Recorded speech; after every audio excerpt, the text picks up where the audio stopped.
Hello, isang kamusta sa inyo dyan at kamusta? Isang araw na naman na natapos sa atin at this is episode 2 ng Podcasting with Baby Elio. Say hello, Elio. Good job. Okay. Shoutout pala kay Ate Jessa na nagko-comment.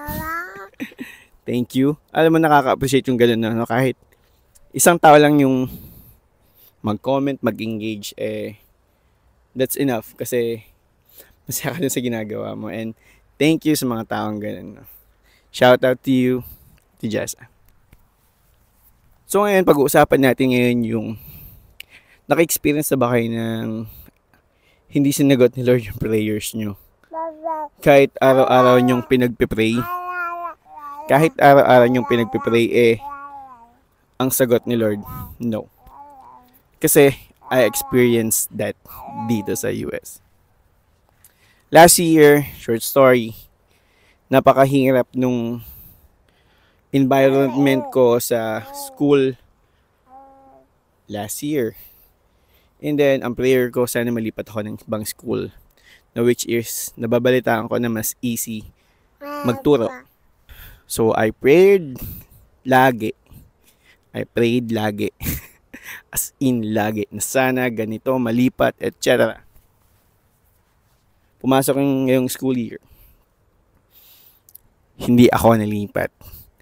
Sa mga tuwid, same school, doon pa rin ako nagtuturo. But you know what?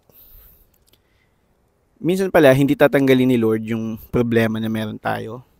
Kasi ang dinedevelop pala nila sa atin, yung character natin.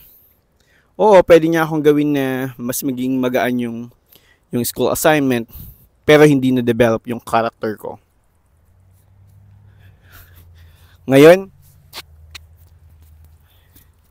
I can say na mas tinapangan ko, mas hinuhusayan kahit hindi ako mahusay, kahit hindi ako ganun kagaling, ginagawa ko yung part ko para maging maayos yung classroom environment na meron tayo sa school.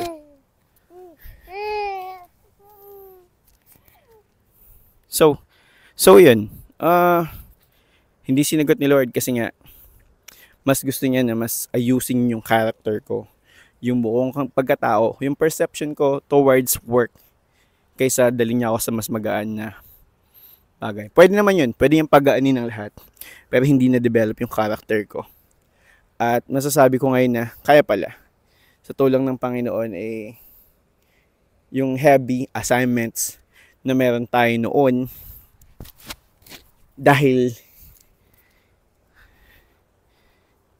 pinapatatag tayo ng Lord, mas nakakain natin siya ngayon. Okay lang kung hindi sinagot ni Lord yung prayers natin. Baka, alam mo yun, may tinuturo ang Lord sa atin.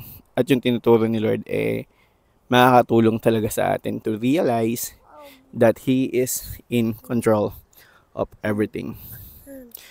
Yun lang, lagi kang magtitiwala sa sarili mo. Kasi akala mo hindi mo kaya. Kaya mo pala. Bye.